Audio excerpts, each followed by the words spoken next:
Fifth Hour Radio Show. So, Jeff, if you don't mind, can you give our listeners a brief history on what led you to becoming employed with Jack Daniels?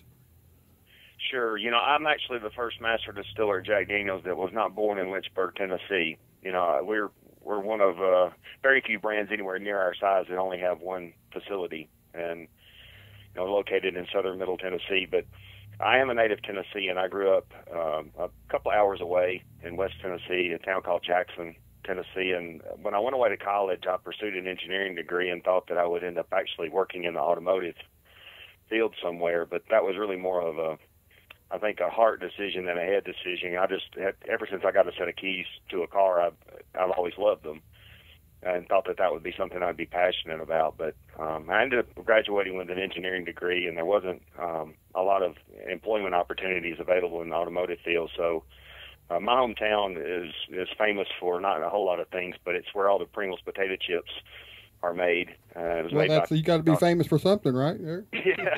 Well, and that's not a bad thing. My kids still think that's cool. Yeah, it is cool. That I had a past with Pringles, but they were owned by Procter & Gamble at the time, and I thought that was a good company. I heard good things about them. They were the largest industrial employer in the town where I grew up. So I had an opportunity to interview with them coming out of college, and it just so happened that the offer that I received wasn't to work for Pringles, but I went down to New Orleans and I made coffee for about 4.5 years, and that exposed me for the first time to sensory sciences and, how flavors are created and, where certain taste buds are located and things of that nature that come into blending coffee beans. So I helped, we brought in beans from different countries. We classed them and graded them and found a way, if possible, to put them into our blend with that brand. And I made some juice drink beverages, so I continued on in the food and beverage category, working in manufacturing. Ultimately came back to my hometown and made potato chips for a few years. And then decided to look out and see what job opportunities were out there for me. And at the time, I was a Tennessee supplier. A lot of people don't know about this, but since the 1950s, there's been a fan club that has existed for Jack Daniels. And I was a member of that. And the only way to get into that fan club is to be nominated by another squire. So it's sort of word of mouth and kind of held very close. You have to kind of been deemed worthy to get in, and somebody had, done that for me. So I simply sent a resume out to a headhunter, not knowing where that was going to end up. But it turns out that he was on a retainer to fill a job here at the distillery. So I joined here back in 2001 as a quality control manager, and I was in that capacity for 7 years. And over that 7 years was mentored by the previous master distiller, who worked here at Jack Daniels for 40 years and served as master distiller for 20 of those. And under him and the role that I had, learned the entire whiskey making operation, and was just sort of in the right place at the right time when he decided to retire. And they passed on the baton to me. And I tell people I might be the luckiest person that you've ever met, because I'm the 7th master distiller for the old No. 7 brand, and I'd only worked at the distillery for 7 years at the time that I was appointed. So, I feel very blessed and very fortunate to work for a brand that I was already pretty passionate about before I had a chance to start making it. Well, what's it even mean to be the master distiller for Jack Daniels? Well, I think every company kind of approaches it differently. Some master distillers don't have much of a production role. They're simply ambassadors or faces and voices of brands. Some are just the latest generation of a family member that founded the brand. But in my case, 80% of my time, I'm here in Lynchburg at the distillery, and I oversee all the whiskey making operations for Jack Daniels. So, I pretty much have a very talented staff of people here who care very dearly about the Jack Daniels brand and about making the best whiskey they know how to make. And I'm very honored to be able to work with that group, because a lot of them have way more experience at this than I do. But as master distiller, you are a face and a voice for your brand. So I spend about 50 to 60 days a year out on the road, and Jack Daniels today is sold in 160 countries around the world. So just in the last 5 or 6 years, I've visited probably 20 different countries where Jack Daniels is sold, and been able to meet with bartenders and with our distributors and sales forces and do training sessions and answer questions that they get, as part of delivering us into the marketplace. Well, so it's a combination of production and marketing and kind of telling people our story. Let's talk about what makes Jack Daniel's Jack Daniel's. What separates it from, the other whiskeys of the world?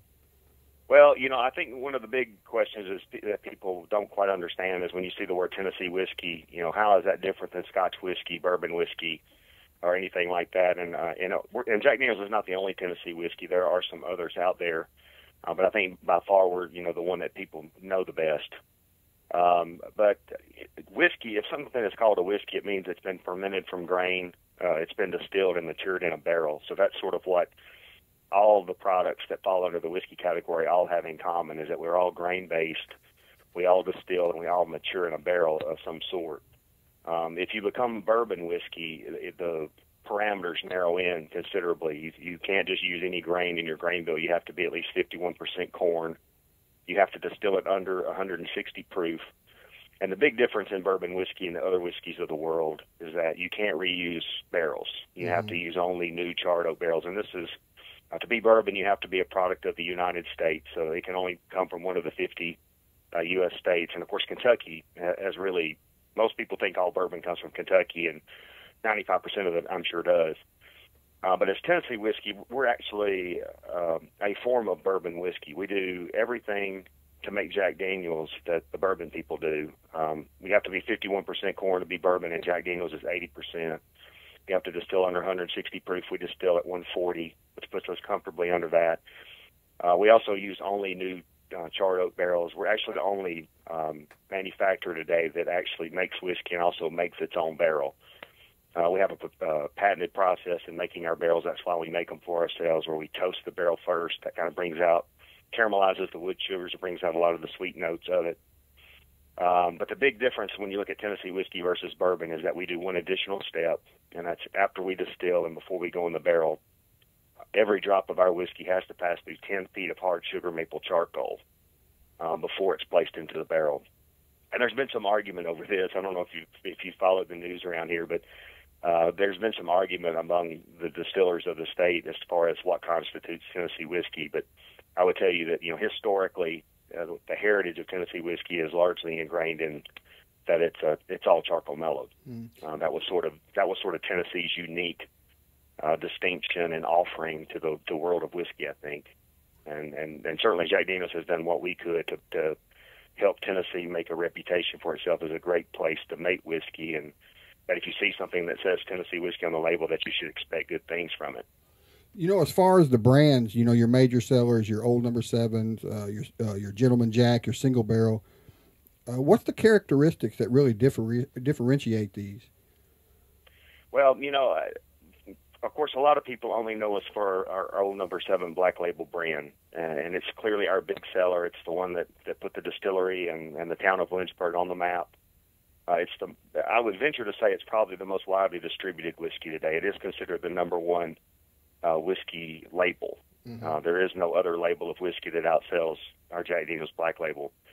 But it was only whiskey we made for 100 years, but we also recognize that if you ask people to describe, hey, what would your perfect whiskey taste like? What would its character be and taste be? You wouldn't get the same answer from everyone. Some people like, bolder oak finishes. Some people like, more complexity. Actually, some people like it to be a little bit simpler, more delicate, softer finished. So over time, actually starting back in 1988, we've kind of started spreading the board a little bit, if you will, as far as what Jack Daniel's offers under our umbrella.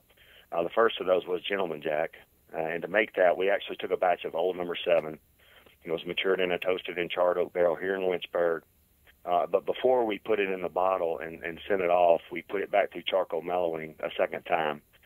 And when you pass a whiskey through charcoal, it tends to remove bitter character and it tends to retain sweet flavor. So for people who enjoyed the sweet notes of an Old No. 7 whiskey but potentially didn't like the aftertaste of oak that they got from it, Gentleman Jack is something that I think would really appeal to that particular whiskey fan. And Gentleman Jack's made a great market for itself. It was our fastest growing brand up until we introduced Tennessee Honey, our first flavored whiskey back in 2011. We kind of promote Gentleman Jack as being a great cocktail whiskey, makes great Manhattans. But, for anybody that's new to whiskey, I always tell them you should try Gentleman Jack first in the Jack Daniel's lineup, and that's simply because I believe it's our most approachable. And I believe that if you can't drink Gentleman Jack, I don't know many whiskeys you're going to be able to drink. It's quite that simple. Well, that's my favorite. That's my favorite brand to drink. Jack Daniels. I mean, I used to be a vodka drinker. I don't know if that has anything to do with it. Is this really smooth to me? Well, yeah. To me, I often call Gentleman Jack also. It's a crossover brand. So it's somebody who's been drinking something that was, if you've been drinking spirits that aren't barrel aged, I believe Gentleman Jack is an easy transition into the whiskey world. I don't describe it as beginner's whiskey because we had a lot of people who drank Jack Daniel's Black Label for years and years and years. And when we offered Gentleman Jack for the first time, when they tried it, they said, I really like that better. So we have a lot of old-time Jack Daniel's whiskey fans who just prefer Gentleman Jack. So a lot of people aren't necessarily starting with it. Some people are ending with it, later in their journey. But, but some people actually like, the more hearty, more robust, more complex whiskey. So that's where our Jack Daniel's single barrel comes in. It's the only whiskey that we make that we take one individual barrel at a time, and we take all of those barrels off the top floor of the warehouse that held them, and it gets hot up there. It has twice the angel share on the barrel, and as the whiskey volume in the barrel drops due to the heat of the summer, it adds more color, more character. By bottling it one barrel at a time, it literally means that every barrel is going to have its own unique set of character and flavor traits. So I kind of tell people, my standing joke about single barrel is that the best thing about single barrel is that every barrel is different, and the worst thing about single barrel is every barrel is different. And I actually love that. I love the movement because every time I pick it up, it's something slightly different, and I can appreciate a sweet barrel as much as one that's really kind of oaky and long finished. But because every barrel is different, and because some people know exactly what they want and don't really want to be surprised, we actually offer our single barrel through a program called By the Barrel, where people get an opportunity to sit down and taste different barrels and find the one that they like, and they can basically buy the entire barrel. That way we have to put it in bottles at the set market proof, and for most people that means you're going to get somewhere between 200 and 300 bottles, out of the barrel. So I tell you, the only downside is it's no more expensive to buy it that way. You just have to be prepared to take about 250 bottles all at once. Well, man, how did you get so good, at noting characteristics of a whiskey? And you might have answered this a little bit earlier, but is your sense of smell or taste different than a regular human, or have you just drank a lot of whiskey? I was a fan of Jack Daniel's, so but really my knowledge of Jack Daniel's before coming here was largely Black Label. I didn't know so much about Gentleman Jack, and single barrel was still really new in the marketplace when I first joined here. But early in my tenure here, I was given single barrel. I was the quality control manager the day that I arrived, but within a few months there was an opportunity for somebody to take the single barrel processing area over, and that's what placed me on the Master Tasters panel. So I really began to sharpen up my whiskey tasting palate at that point. I can remember the first time I walked into a master panel here at Jack Daniel's. I had less than a year of experience with the company, and there were maybe 6 or 7 other people in the room that day, and I started adding up how many years of experience they had among them, and it was over 200 years. So, I feel very blessed. Like I said, I got exposed to some great opportunities very early. I got people who took me under their wing and showed me the ropes, and didn't allow me to fail when I didn't know just a whole lot, and hopefully I'm doing them proud now. That I've learned from them and taken their wisdom and rolled it into the person that I've become here. And I still have a lot of expertise here at 13 years now with Jack Daniel's. I still rely heavily on people who work inside of our operation who have 25, 30, as much as 40 years of experience doing what they do here. And when it comes to their area, I would lean to them to tell you that they're the experts, even though I get to put all the pieces of the puzzle together. And at the end of the day, I'm kind of responsible for what we put in a bottle and call Jack Daniel's. I couldn't do that by myself, and we got some people here who I would put up against anybody in the industry as far as what they know and the passion that they go about pursuing making whiskey here. This is a question I've always wondered myself. Is there ever a whiskey that comes out of a barrel that you just can't place in any of your bottles? I'm not saying a bad whiskey, but that whiskey that, hey, I'll take that home if you're just going to throw it away. You know what I mean?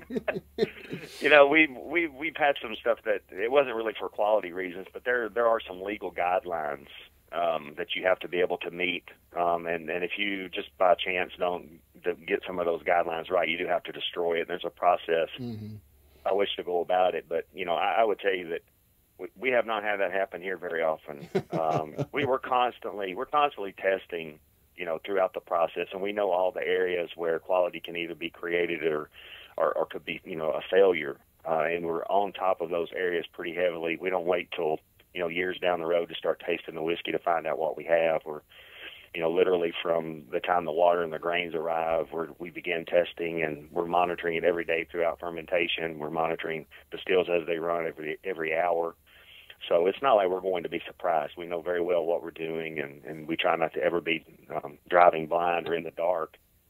By making the barrel, I think the big unknown element in whiskey making is the maturation process, and that is because, you end up buying a barrel from a company that hopefully you trust to give you what you're wanting, but there's a lot of variables that come in the barrel. The barrel is going to be all of your color. It's going to be over half of your flavor. So that's sort of that big final piece of the puzzle of, as far as completing the whiskey and creating your final character. And I tell people I sleep better at night because here at Jack Daniel's we're making that for ourselves. So we know where our wood comes from. We know how long it was cut and seasoned before it was brought in and fashioned into a barrel. We've been able to perfect those processes and get the toasting and charring processes where they're very consistent. So it's not like we're going to be surprised years down the road. Is there anything coming up for Jack Daniel's that the public might be interested in, new products, promotions, or anything in general, I haven't discussed that you might want to add?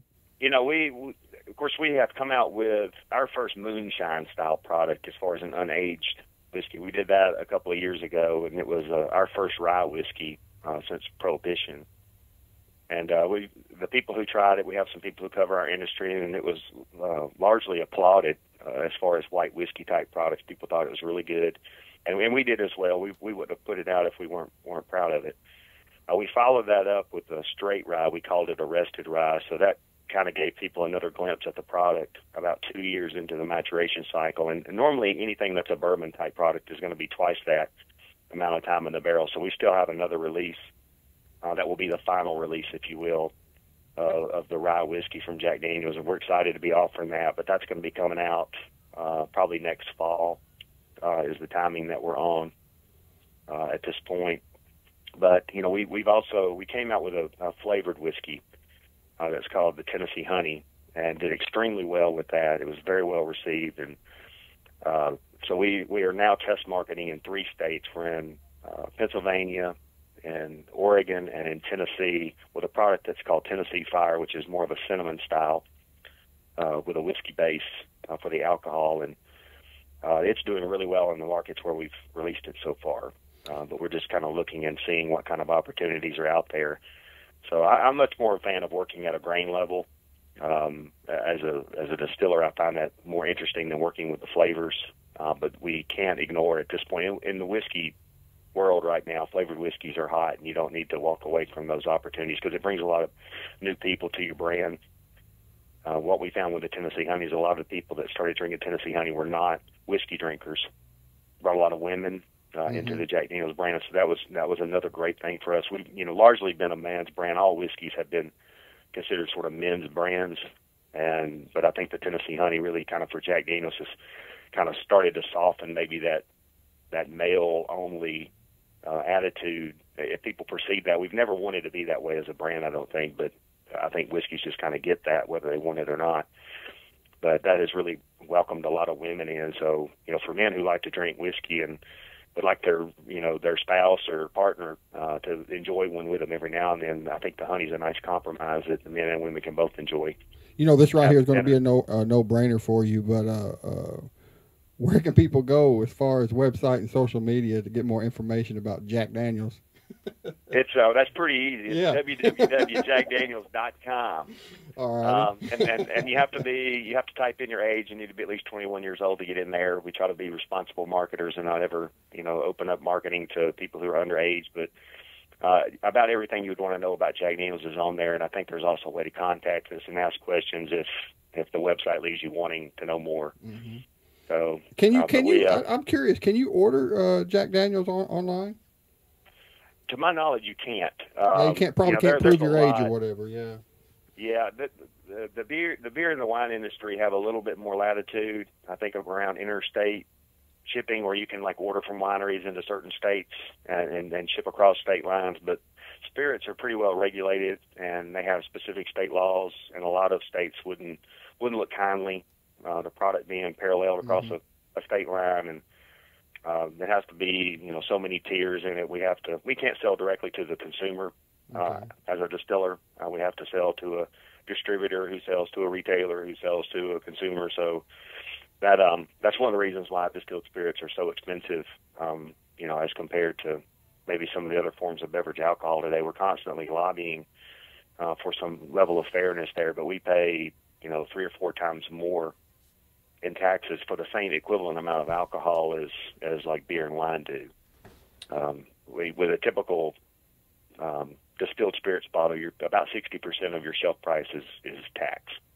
Well, Jeff, man, I want to thank you for joining us on the show. I know we kind of ran a little bit over than what I told you we was going to. No. This has been great. I really appreciate the opportunity to talk about Jack Daniels. I've been passionate about it for a long time, and I'm never short of words to talk about it. So. I know that's right, because I've seen many of your interviews, man. You're a great ambassador for the brand, man. Well, thank you. It comes from a very real place. I'm a fan as much as I am the distiller.